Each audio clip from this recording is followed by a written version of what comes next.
ಪತ್ರಿಕಾಗೋಷ್ಠಿ ರಾಜ್ಯದ ಅಹಿಂದ ನಾಯಕರಿಂದ ಹಾಗೂ ಇವತ್ತು ದೇಶದಾದ್ಯಂತ ಏನು ಬೆಂಕಿ ಹೊತ್ತು ಉರಿತಾ ಇದೆ ಮಕ್ಕಳ ಭವಿಷ್ಯದ ಬಗ್ಗೆ ಕೇಂದ್ರ ಸರ್ಕಾರದ ವಿರುದ್ಧ ಪ್ರತಿಯೊಬ್ಬ ನಾಯಕರು ಇಲ್ಲಿ ಬಂದು ಒಂದು ಪತ್ರಿಕಾಗೋಷ್ಠಿಯಲ್ಲಿ ಪಾಲ್ಗೊಂಡಿದ್ದಾರೆ.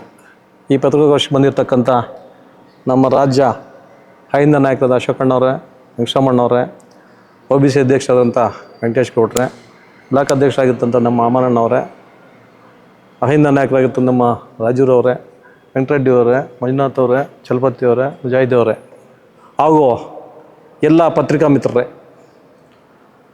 ಈಗೆಲ್ಲ ಭಾಳ ಕೂಲಂಕುಷವಾಗಿ ನಮ್ಮ ಹಿರಿಯ ನಾಯಕರಾದ ವೆಂಕಟೇಶ್ ಗೌಡರು ಭಾಳ ಕೂಲಂಕುಷವಾಗಿ ಇದರಲ್ಲಿ 5 ಪೇಜ್ ಇದೆ, ಒಂದು ಬಿಡದೆ ಕೂಡ ಪ್ರತಿಯೊಂದು ಅಂಶ ನಿಮ್ಗೆ ಹೇಳಿದ್ದಾರೆ. ಇಲ್ಲಿ ಹೇಳಿಲ್ಲ ಪ್ರತಿಯೊಂದು ಕೂಡ ಅಲ್ಲಿ ನಡೆದಿರ್ತಕ್ಕಂಥ ವಿಷಯ ಜಂತರ್ ಮಂತರಲ್ಲಿ ಇಡೀ ದೇಶವ್ಯಾಪ್ತಿಯಿಂದ ಪ್ರತಿಯೊಂದು ಬಂದು ಅಲ್ಲಿ ಬೆಂಬಲ ಕೊಡ್ತಾ ಇದ್ದಾರೆ. ಯಾಕೆ? ವಿದ್ಯಾರ್ಥಿಗಳ ಭವಿಷ್ಯತ್ತು. ಇಲ್ಲಿ ನೀವು ಇದ್ದೀರ, ನಾವಿದ್ದೀವಿ, ನಾವೆಲ್ಲ ಕೂಡ ಕಷ್ಟಪಟ್ಟು ಸಂಪಾದಿಸ್ತಕ್ಕಂಥ ಒಂದು ಆಸ್ತಿ ಆಗಿರ್ಬೋದು, ಅಂತಸ್ತು ಆಗಿರ್ಬೋದು, ಬಂಗಾರ ಬೆಳ್ಳಿ ಎಲ್ಲ ಕೂಡ ನಮ್ಮ ಮಕ್ಕಳಿಗೋಸ್ಕರ. ಆ ಮಕ್ಕಳ ಭವಿಷ್ಯವನ್ನು ಕಿತ್ಕೊಳ್ತಕ್ಕಂಥ ಕೆಲಸ ಮಾಡ್ತಾರೆ ಅಂದರೆ ಕೇಂದ್ರ ಸರ್ಕಾರ. ಇವರು ಎಷ್ಟು ಹತ್ರ ಗೌರವ ಘನತೆ ಉಳಿಸ್ಕೊಂಡಿದ್ದಾರೆ. ಕೊಟ್ಟಿದ್ದ ಮಾತೊಂದು, ನಡ್ಕೊಂಡಿರೋದೊಂದು. ಮೇ 3 ನಡೆದಿರ್ತಕ್ಕಂಥ ಏನು ನೀಟ್ ಪರೀಕ್ಷೆ ಇತ್ತು ಅದು ಸೋರಿಕೆ ಆಗಿದೆ ಅಂತ ಹೇಳಿದ ತಕ್ಷಣ ಆತ್ಮಹತ್ಯೆ ಮಾಡ್ಕೊಂತ ವಿದ್ಯಾರ್ಥಿಗಳ ಭವಿಷ್ಯತ್ತು. ಆ ನೀಟ್ ಪರೀಕ್ಷೆ ಬರೀಬೇಕಾದ್ರೆ PKGಯಿಂದ ಹಿಡಿದು LKGಯಿಂದ 1ನೇ ಕ್ಲಾಸಿಂದ ಹಿಡಿದು 10ನೇ ತರಗತಿ first P U second P U ಆದಮೇಲೆ ಇದೆಲ್ಲ ಯಾವುದು ಲೆಕ್ಕಕ್ಕೆ ಇಲ್ಲ.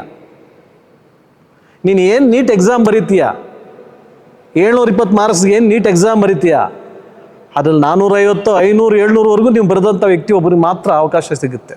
ಅದರಲ್ಲಿ ಕ್ಯಾಟಗರೀಸ್ ಬೇರೆ ಇರುತ್ತೆ. ಇದನ್ನೆಲ್ಲ ನೋಡ್ಕೊಂಥ ಜವಾಬ್ದಾರಿ NTAಗಿದೆಯಾ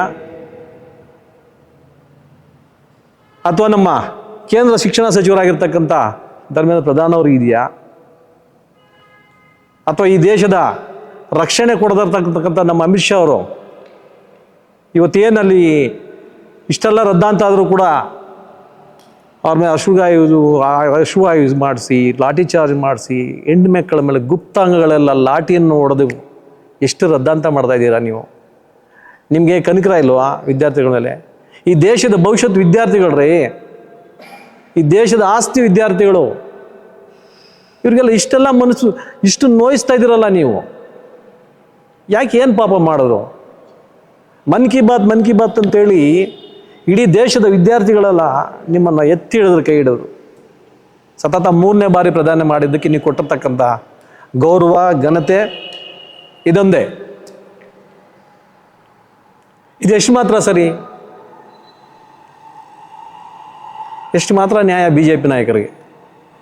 ಇಷ್ಟಾದರೂ ಕೂಡ ನಿನ್ನೆ ನಮ್ಮ ಮಾಜಿ ಸಂಸದರಾಗಿರ್ತಕ್ಕಂಥ ನಮ್ಮ ಜಯಸಿಂಹ ಹೇಳ್ತಾರೆ, ಇದು ಕಾಂಗ್ರೆಸ್ ಪಕ್ಷಕ್ಕಾಗಿದ್ದರೆ ಸರಿ ಹೋಗ್ತಾ ಇತ್ತು, ಅದು ನಮ್ಮ BJP ಸರ್ಕಾರದಲ್ಲಾಗಿದೆ, ಅದರಿಂದ ನಮ್ಮ ಮೋದಿಯವರು ಎಚ್ಚೆತ್ಕೊಂಡೆ. ನಿನಗೆ ಮಾನ, ಈ ಪತ್ರಿಕೆ ಮೂಲಕ ಹೇಳ್ತೀನಿ ನಾನು, ನಿಮಗೆ ಮಾನ ಮರ್ಯಾದೆ ಇದೆ ಪ್ರತಾಪ್ ಸಿಂಹ ಅವ್ರಿಗೆ, ಮಾನ ಮರ್ಯಾದೆ ಘನತೆ ಗೌರವ ಇದ್ದರೆ ಪ್ರತಾಪ್ ಸಿಂಹ ಅವರ ದಯವಿಟ್ಟು ಈ ಮಾತನ್ನು ಹಿಂದಕ್ಕೆ ತಗೊಳ್ಳಿ. ನೀವು ರಾಜ್ಯ ಸರ್ಕಾರ ಇರುವಾಗ ಕೇಂದ್ರ ಸರ್ಕಾರ ಆಗಿರ್ತಕ್ಕಂಥ ಹಗರಣಗಳು ಸಾವಿರಾರು, ನಿಮ್ಮ ನಾಯಕರಿಂದ ಮಾಡ್ತಕ್ಕಂಥ ಹಗರಣಗಳು ಸಾವಿರಾರು. ಇನ್ನೊಂದು ವಿಶೇಷ ಏನು ಗೊತ್ತಾ? ಇವತ್ತು ನಮ್ಮ ಕರ್ಮ, ಇವತ್ತು ದೇಶದ ಗೃಹ ಸಚಿವರಾಗಿದ್ದಾರಲ್ಲ, ಅದ್ರ ಮೇಲೆ ಎಷ್ಟು ಕ್ರಿಮಿನಲ್ ಕೇಸ್ಗಳಿದ್ದಾವೆ. ಇಂಥ ಒಬ್ಬ ವ್ಯಕ್ತಿ ಇವತ್ತು ಈ ದೇಶವನ್ನು ಆಳ್ತಕ್ಕಂಥ ಗೃಹ ಸಚಿವರು, ಅವ್ರ ಬಗ್ಗೆ ಮಾತಾಡೋದಕ್ಕೆ ನಾಚಿಕೆ ಆಗುತ್ತೆ. ಅಂದರೆ BJP ಸರ್ಕಾರ ಇದ್ದರೆ ಏನು ಮಾಡ್ಬೋದು ಅಂತ ಹೇಳೋದವರು. ನಿಮ್ಮ ಸರ್ಕಾರದಲ್ಲಿ ಆಗಿರ್ತಕ್ಕಂಥ ಹಗರಣಗಳು ಎತ್ಕೊಂಡ್ರೆ, ಅನ್ಯಾಯ ಅಕ್ರಮಗಳು ಎತ್ಕೊಂಡ್ರೆ ನಮ್ಮದು ಝೀರೋ.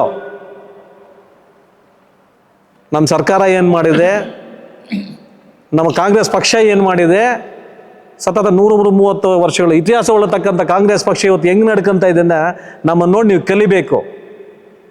ಇನ್ನು ಜಾಸ್ತಿ ಮುಂದೆ ಮಾತಾಡೋಕ್ಕೆ ಇಷ್ಟ ಇಲ್ಲ ನಮಗೆ. ಅಲ್ಲಾಗಿರ್ತ ಅನ್ಯಾಯಗಳ ಬಗ್ಗೆ ಫಸ್ಟು ನಮ್ಮ NTA ಏನಿದೆ, ನ್ಯಾಷನಲ್ ಟೆಸ್ಟಿಂಗ್ ಅಥಾರಿಟಿ ಮುಖ್ಯ ಸಚಿವರು ಏನಿದ್ದಾರೆ ಅವರನ್ನು ಸಸ್ಪೆಂಡ್ ಮಾಡಬೇಕು.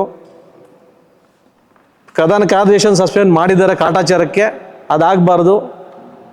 ಜೊತೆಗೀಗ ಸಚಿವರಾಗಿದ್ದ ಧರ್ಮೇಂದ್ರ ಪ್ರಧಾನರು, ಕೇಂದ್ರ ಶಿಕ್ಷಣ ಸಚಿವರು, ಅವರನ್ನು ಮಾಡಬೇಕು.